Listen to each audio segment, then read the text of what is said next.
I remember, in I think probably you and I share love of this common metric, time to first value. Correct. So talk a little bit about that, because I feel somehow that's a critical thing for most of our audience to.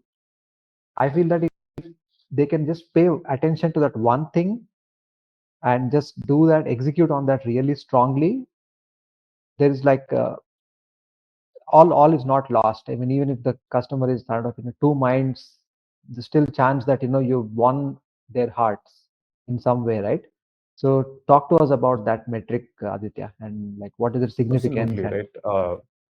It, I won't name specific names in this, but there is a very big, SaaS company in India, which they sell, call contact center software. And contact center software, as you can imagine, you're deploying it over, say, 5 to several thousand people at a call center, is not something that you pay a lot of money for it as a business. And it takes a while to set this up, get it rolled out, configure it to your needs, get everyone, your hundred or thousands or whatever people using right, it, and then start seeing some benefit accrue out of this in terms of, and that benefit is not going to be like, something very numerical.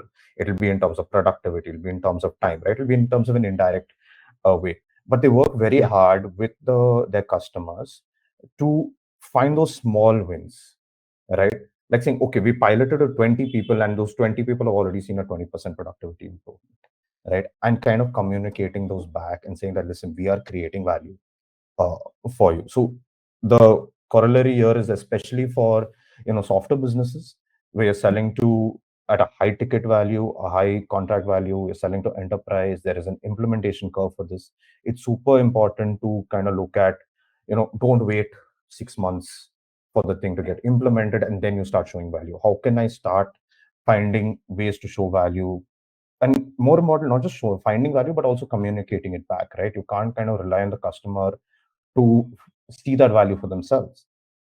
If right. you are generating value, it's your job to show that value as well, right? That's a great And thought. Yeah, right, where even very well done, probably in say e-commerce businesses, is why is Amazon Prime so popular? Is the way they communicate how fast shipping is with Amazon Prime, and that it's free, right? It is, if you don't have Amazon Prime and you open any product on Amazon and you see that, will come in 1 week at 100 rupees and then free tomorrow with Prime, right? That's a very tantalizing proposition and it's very hard to say no to, right? yeah, And they have, probably their biggest investment in terms of the business is probably the supply distribution chain and getting that product to you tomorrow versus a week from now, right? And they've done that just to crash their time to value. That I bought it today, I see no value out of that purchase till it lands up in my hand. So why should I wait a week for that? Can I get it to you a day, in a day? And yeah, it's an ambitious goal. They try to reach it. They've probably done it also in India, and yeah, that shows in terms of why that's been so popular.